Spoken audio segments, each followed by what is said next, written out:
An Erling Haaland penalty gives Manchester City a 1-0 win over Crystal Palace. Gab, it wasn't as close as the scoreline suggests, was it?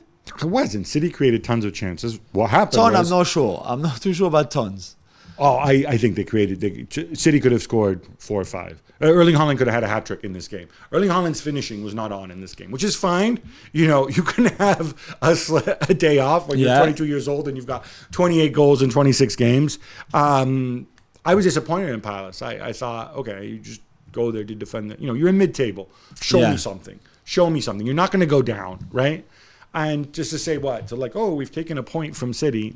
I don't know it was the right game plan because, you know, it's not like they were not conceding chances to City before that late penalty. So, and on the penalty, I feel for Michael Olise, who is one of my favorite players. But yeah, bad timing. Big win for Spurs who defeat Nottingham Forest 3-1. Gab, this wasn't to be taken for granted after the back and forth between Conte and Richarlison. Yeah, Richarlison saying that, like, you know, this season is turd, except he didn't say turd. He used an expletive, and Conte said like, "Oh, great! I'm glad he recognizes because his season has been turd, and that's why it's not been playing." Yeah.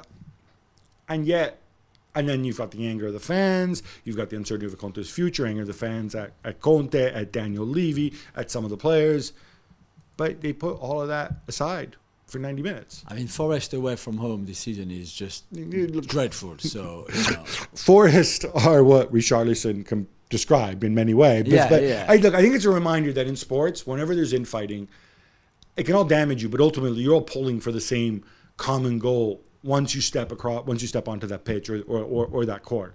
And I think it's a credit that they were able to channel that, and it also helps when you have Harry Kane. Yeah, of course.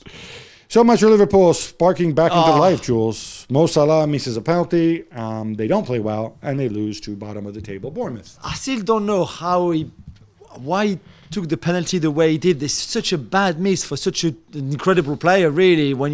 If you look again at the penalty, especially the angle from behind him, even the way he hits the ball is really weird. And I don't know, this was I have to say, a terrible performance from Liverpool. Really, you wonder how they can play so badly. And yeah, of course, the penalty can change something. They had a couple of decent chances, but so did Bournemouth. Bournemouth could have been 3-0 up easily. Bournemouth are not good, but they crazy. It was tight. They were physical. There was just nothing again from that Liverpool team.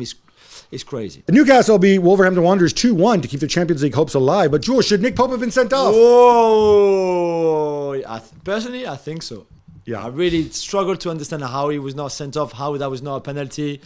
Again, terrible distribution, which is, you know, he's not very good at. We know how Jimenez gets the ball, and then there's clearly like, I know there's not a massive contact, as in he doesn't barge into him, but I think it's a foul. It's enough to unbalance Jimenez, to make him fall down, and Jimenez, I think, is quite intelligent to the way he played it, because he was probably convinced he was going to get something out of it, and in the end they got really lucky, Newcastle, there.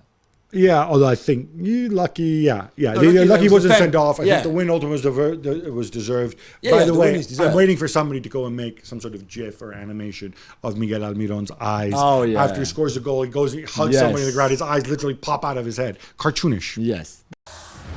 Thanks so much for watching ESPN on YouTube. And for more sports highlights and analysis, be sure to download the ESPN app. And for premium content and live streaming, subscribe to ESPN Plus.